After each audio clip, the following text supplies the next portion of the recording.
नमस्कार सर्वांना, स्वागत आहे तुम्हा सर्वांचं आपल्या ॲक्टिव्ह करिश्मा यूट्यूब चॅनलमध्ये। बघा, अंगणवाडी सेविका ताईंनो, मदतनीस ताईंनो, अंगणवाडीमध्ये प्राप्त होणाऱ्या THR बाबत आपण कशा पद्धतीने कार्यवाही करायची, त्याची काळजी कशी घ्यायची याचे महत्त्वपूर्ण परिपत्रक आपल्या समोर आलेले आहे।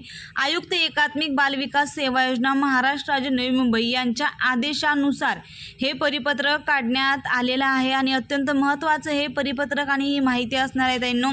सेविका ताईंनी, मदतनीस ताईंनी अंगणवाडीमध्ये प्राप्त होणारा THR आणि गरम ताजार, ज्याला कोरडा आहार म्हणतो, त्याची काळजी कशा पद्धतीने घ्यायची याची सर्व डिटेल्समध्ये माहिती या GR मध्ये पाठवण्यात आलेली आहे। त्यामुळे अत्यंत महत्त्वाचा हा GR आणि हा व्हिडिओ असणार आहे। जास्तीत जास्त सेविका ताईंना, मदतनीस ताईंना हा व्हिडिओ शेअर करायचा आहे आणि असेच अंगणवाडीचे पोषण ट्रॅकरचे नवनवीन अपडेट पाहण्यासाठी चॅनलला सबस्क्राईब करून घ्यायचे। तर बघा ताईंनो, काय आलेलं आहे परिपत्रक आपण थोडक्यात या व्हिडिओच्या माध्यमातून जाणून घ्या। बघा, दिनांक तुम्ही याची पाहू शकता, 20 एप्रिल रोजीच हे परिपत्रक आलेलं आहे।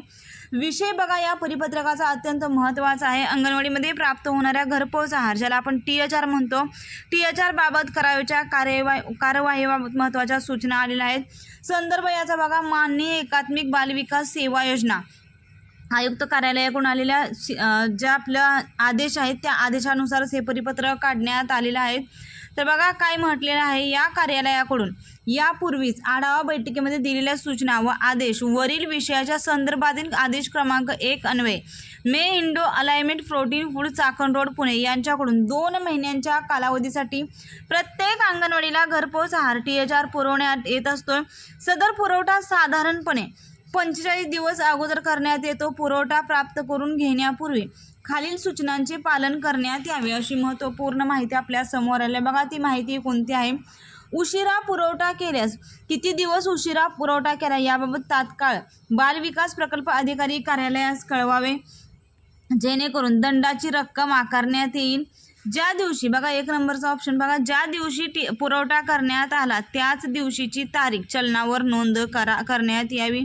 2 नंबरचा ऑप्शन पहा, याच्यामध्ये घरपोच आहार THR माल ताब्यात घेण्यापूर्वी सर्व माल व्यवस्थित सील केलेला आहे, बॅच नंबर टाकलेला आहे, तारीख नमूद केलेली आहे की कालबाह्यता दिनांक टाकलेला आहे याबाबत खात्री करून पंचनामा करूनच माल ताब्यात घेण्यात यावा। 3 नंबरचा ऑप्शन बघा, घरपोच आहार THR प्राप्त झाल्यानंतर 2 दिवसांच्या आत FRS करून 100% वाटप करण्यात यावे।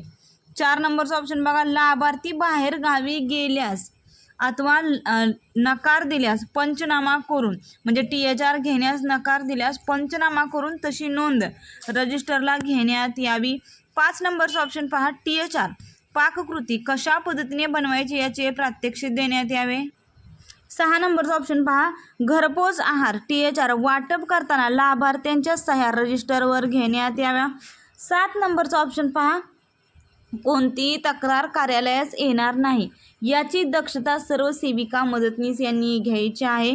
8 नंबरचा ऑप्शन पहा, वरील सर्व सूचना सेविका मदतनीस यांनी वाचल्या व समजल्या याबाबत लेखी पत्र कार्यालयास सादर करावे, अशी महत्त्वपूर्ण अपडेट आणि माहिती आपल्या समोर आलेली आहे।